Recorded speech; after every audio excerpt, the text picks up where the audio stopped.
Hello and welcome into today's edition of the Arizona State Sun Devils Insider Podcast. My name is Kevin Hicks and I am your lead beat writer for the Arizona State Sun Devils on SI, and I am so grateful to be joining you on this beautiful Friday morning. Just over a week until the Arizona State season kicks off in full force. The Sun Devils obviously are ranked 11th in the nation according to the AP. They are opening the season against Northern Arizona on August 30th. The second straight season they start the season on a Saturday, which to me is a sign that Kenny Dillingham is really bought in on the idea of keeping the fan base engaged, keeping the fans at games, and having a game on a Saturday night is just the way to do that. Even early in the season, in hot weather outside, was not all that appealing, especially in the middle of the week to people. Having on Saturday will probably drive up attendance once again. And I can tell you right now that the energy is palpable around the valley. People really believe in this Sun Devil team. And to me, from my vantage point, I believe that that faith is placed in the right places. I believe the Sun Devils are going to, if not exceed what they did last season, at least meet it. And I am excited to be covering this team for each and every one of you. Before we get today's show started, please give me a follow on X/Twitter at khicks_21. I will be posting video content when I can from practices, press conference content, story content, and interactive stuff such as asking questions, a Q&A, and everything in between. And yeah, let's get today's episode started. So I actually wanted to start off by discussing position battles within the roster right now. As most of you know, the roster is largely set, at least the starting rotation on the defensive side of the ball, and for the most part on offense. Defense is returning 10 starters from last season. Offense is returning 7 starters. So there's not a lot of juggling to go around, but there are a few defined positions. The X receiver, aka the number 3 receiver, is probably going to be between Malik McClain and Jaron Hamilton, for example. We will discuss that shortly. Edge rusher, I believe that Clayton Smith has one of the spots locked down. We'll see what happens with the other spot. That is an interesting conversation to have right now, and we will have that one as well. We will be discussing Nickelback. That's the lone defensive starter from last season that didn't return in Shamari Simmons. Kendrick Breedlove and Montana Warren are believed to be the competitors for the Nickelback spot. And running back, obviously, between Kanye Udo, Kyson Brown, and Raleek Brown. So we will talk about all 4 of those. I will give my honest opinion and my prediction as to what will happen, and we'll go from there. So, like I said, let's start off with the X receiver position between Jaron Hamilton and Malik McClain. Right now, Malik McClain has grown a lot from everybody I've talked to because I joined ahead of fall practices, fall camp. I wasn't there for spring camp, but everything that I heard out of spring camp was Malik McClain has grown a ton in the months since spring camp, and he obviously is very fluid, very athletic. He brings a 6'5" frame to the table. That is something that Jaron Hamilton simply doesn't bring, and I believe that ultimately gives him an advantage. But Jaron Hamilton has arguably been the MVP of the entire team throughout fall camp. He's just so consistent. I believe he didn't miss a single practice. He was out there excelling in positional drills and in scrimmage scenarios, speed play, all of that.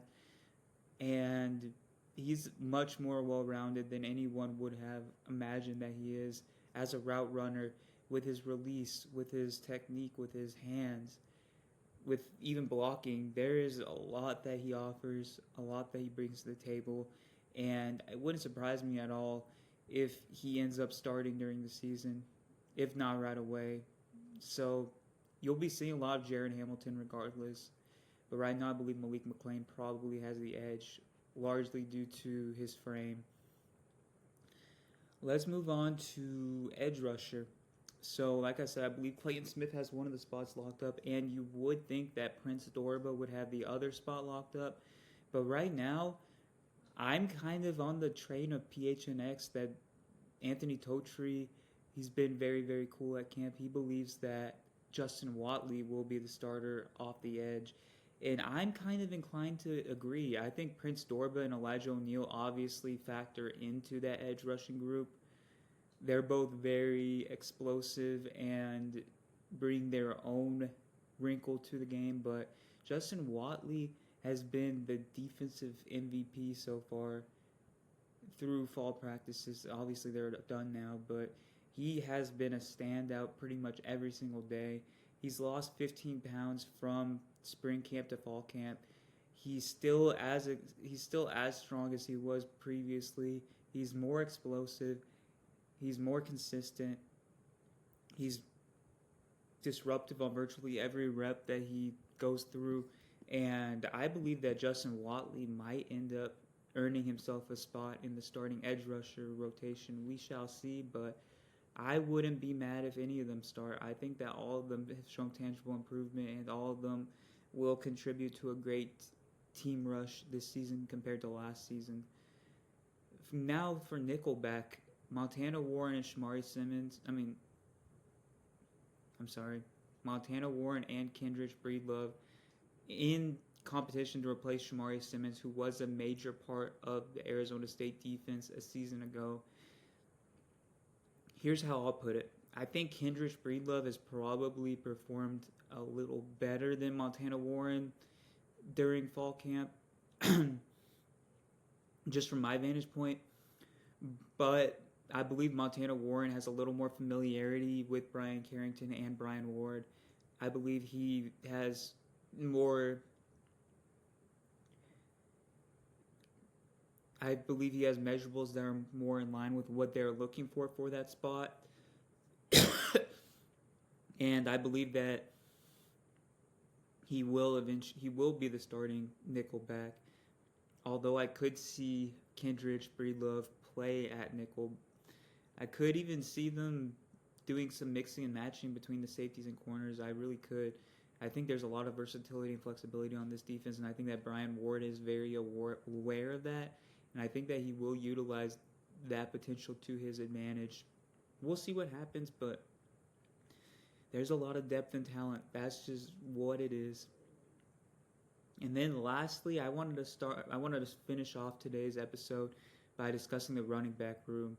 People forget about Jason Brown. Obviously, I don't think Jason Brown is starting, but I really do think that he could come in a pinch in situations and make an impact, make a mark on a game. But it really comes down to Raleek Brown, Kyson Brown, and Kanye Udo. Obviously, a lot of people assume that Kanye Udo would be the starter when he transferred from Army because of the starting role that he's held there, and his running style is more in line with a Cam Skattebo, I'd say. But Kyson Brown, as the incumbent backup, he was receiving most of the carries that were non-Skattebo. He has really, really impressed so far in fall camp. He's been explosive. He has the second gear that not many have. He's a patient runner. He can receive. He can catch out of the backfield and downfield. He's more than a willing blocker. And there might be very few players on the team that are just purely more analytically inclined than he is. Kyson is obviously has a very, very high football IQ.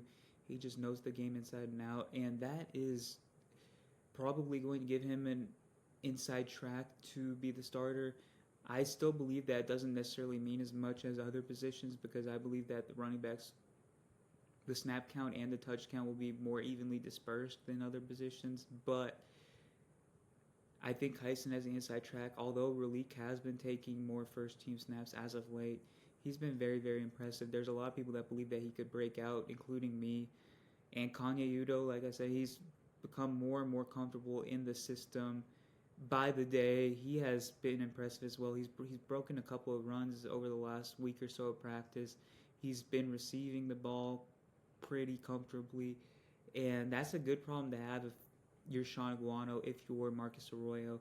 These guys are all capable. They all bring something different, and in terms of their high level ability, and they all can contribute to winning in different games, different situations, including down and distance. And that is going to be a great thing in terms of the ceiling of the Arizona State offense. That is all for today. Thank you so much for tuning in today. I couldn't do it without each and every one of you supporting me every single day, and I will see you tomorrow.